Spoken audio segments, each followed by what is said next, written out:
100 days of cyber security awareness program day 29. ఈ రోజు concept వచ్చేసరికి మనం రెగ్యులర్ లైఫ్లో యూజ్ చేసే చాలా అప్లికేషన్స్లో యూజర్ నేమ్ వచ్చేసి మన ఈమెయిల్ ఐడి ఇస్తామన్నమాట.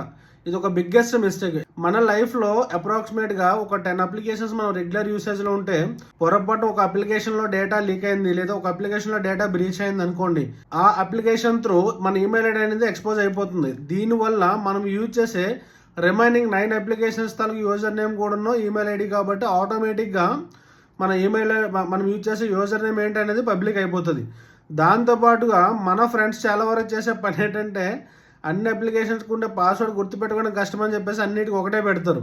దీనివల్ల ఏమవుతుందని అంటే ఒక్క అప్లికేషన్ తాలూకు యూజర్ నేమ్ పాస్వర్డ్ బ్రీచ్ అయ్యాయంటే మీరు యూజ్ చేసే మిగతా అప్లికేషన్స్ అన్నీ కూడా యాక్సెస్ అయిపోతాయి. ఈ ప్రాబ్లంకి నేను ఒక సొల్యూషన్ ఇస్తాను మీకు. మన రెగ్యులర్ లైఫ్లో బ్యాంకింగ్ అప్లికేషన్స్ వాడతాము, సోషల్ మీడియా అప్లికేషన్స్ వాడతాము, మిగతా కొన్ని యూటిలిటీ అప్లికేషన్స్ వాడతాం.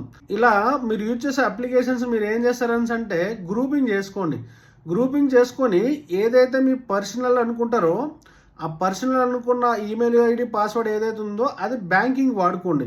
మిగతా సోషల్ మీడియా యూటిలిటీ ఉన్నాయి కదా, ఒక్కొక్క గ్రూప్కి ఒక్కొక్క ఈమెయిల్ ఐడి క్రియేట్ చేసుకొని వీటన్నిటికి కలిపి ఒక ఫోన్ నెంబర్ మెయింటైన్ చేసుకోండి. ఓకే, బ్యాంకింగ్ అండ్ పర్సనల్ ఒక ఫోన్ నెంబర్ పెట్టుకొని మిగతా వాటన్నిటి కూడా ఇంకో ఫోన్ నెంబర్ పెట్టుకున్నారు అనుకోండి, పొరపాటున మీకు ఏదైనా యూటిలిటీ త్రూ కానీ లేకపోతే ఒక సోషల్ మీడియా త్రూ కానీ డేటా బ్రీచ్ జరిగింది అనుకోండి, దాని ఇంపాక్ట్ అనేది మీ పర్సనల్ డేటా మీద యాజ్ వెల్ యాజ్ మీ బ్యాంకింగ్ సిస్టమ్ మీద ఇంపాక్ట్ ఉండదు అనమాట. ఓకే, ఇలా ఒకటి పర్సనల్ ఒకటి పబ్లిక్ పెట్టుకోవడం వల్ల ఇది అడ్వాంటేజ్ అనమాట. ఇది నా ఒపీనియన్. మీరు ఎఫర్ట్ చేయగలరు అనుకుంటే రెండు మెయింటైన్ చేయండి.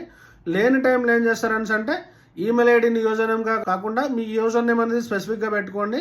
పాస్వర్డ్స్ అనేది కామన్ పెట్టొద్దు. ఈ 2 జాగ్రత్తలు కానీ తీసుకున్నారని అంటే ఆల్మోస్ట్ మీ డేటా అనేది సెక్యూర్ ఉంటుంది అనమాట. ఓకేనా?